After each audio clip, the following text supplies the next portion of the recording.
Good morning, grade 8, and welcome to lesson 3 of natural science. So we're going to start on page 81 with elements.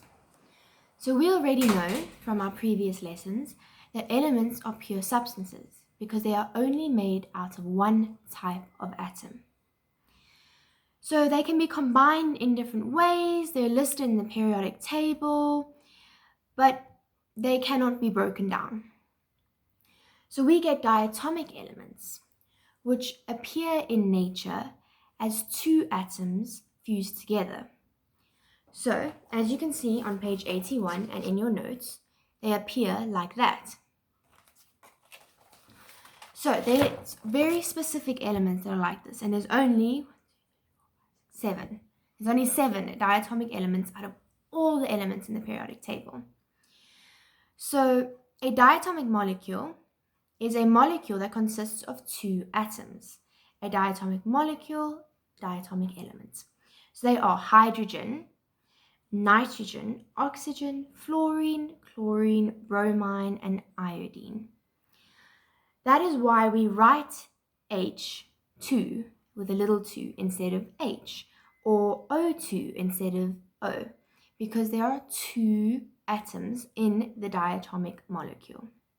So just remember those 7, and then you'll be good to go with diatomic molecules, because we need to remember when we write them down that that's how we need to write them down, or else you'll get it wrong for not knowing that it was a diatomic molecule and element and not writing it as O2, H2, but instead O and H. So just remember that when you're writing down formulas, or if you ever use the symbols in anything in your book. So elements form compounds. So you have an element and an element. You put them together and it forms a compound. So this element attaches to this element in different ways, in different patterns, all sorts. So sometimes atoms of different elements react together chemically. So they elements, to make a compound from elements, it needs to be a chemical reaction taking place. So it separates all the atoms and molecules, and then it puts them all back together with the other elements. So it takes oxygen and hydrogen, it separates the hydrogen and the oxygen, and then puts it all back together in a different way to make water, for example. So some of our common compounds are water, which is hydrogen and oxygen, which is H2O, carbon dioxide, which is carbon and oxygen, CO2, and salt. Salt is actually made up of sodium and chlorine, NaCl. That is on page 82 if you want to go have a look. So now compounds, a whole section on compounds themselves. A compound is also a pure substance formed by a chemical reaction of 2 or more different elements. So elements are pure substances. Compounds are therefore still pure substances because they are made up of pure substances. The ratio of atoms in a compound. French chemist Antoine Lavoisier, like we saw in our last lesson, or the first one, conducted experiments to find out how elements join together to form compounds. He discovered that atoms in a compound are always combined in a ratio. So, if you have 1 oxygen and 2 hydrogens, in your product, so all that chemical reaction and elements make, you will still have 1 oxygen and 2 hydrogens.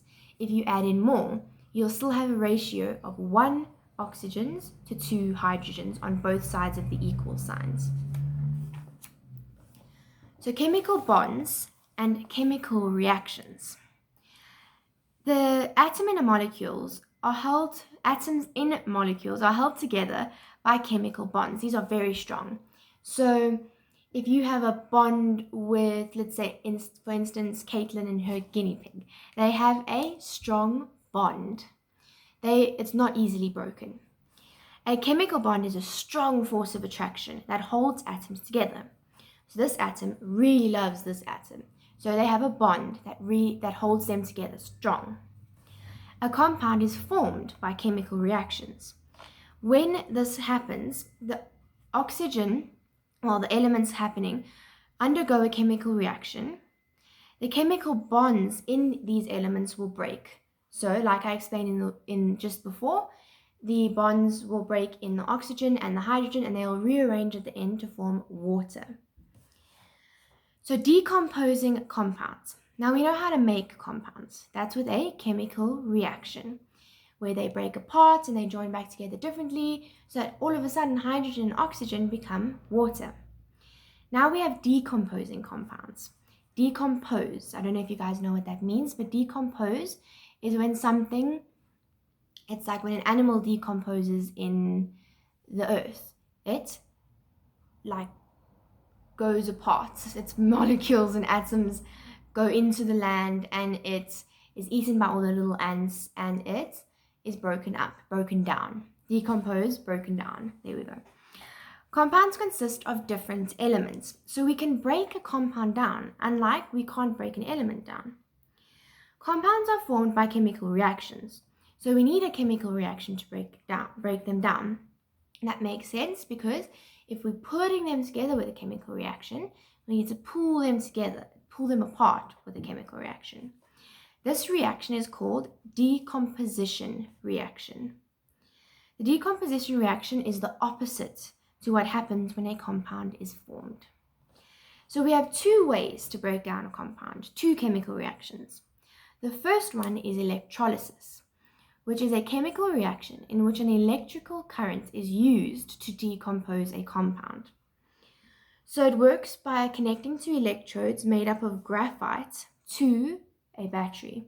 Then place the electrodes in a solution of the compound that you want to split up, and the element will form at the molecules, at the electrodes, the molecules of that element.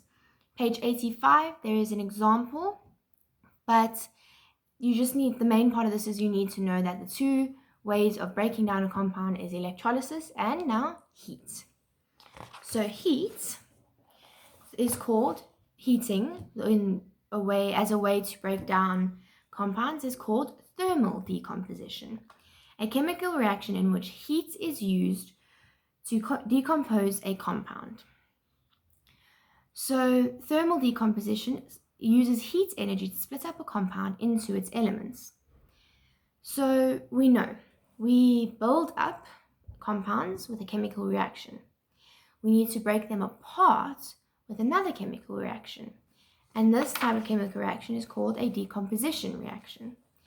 Two examples are electrolysis and thermal decomposition. So one uses an electrical current and one uses heat energy. So just remember those two for me. Thank you. But for now, we're going to do activity 8 on page 83. So for each of the compounds listed below, write down how many atoms for each element is in the compound, is in one molecule of the compound. For each of the compounds in question 1, draw a model. It's only 4. It'll be quick. If you need help, email me. Otherwise, have an amazing day further and work hard. Thank you.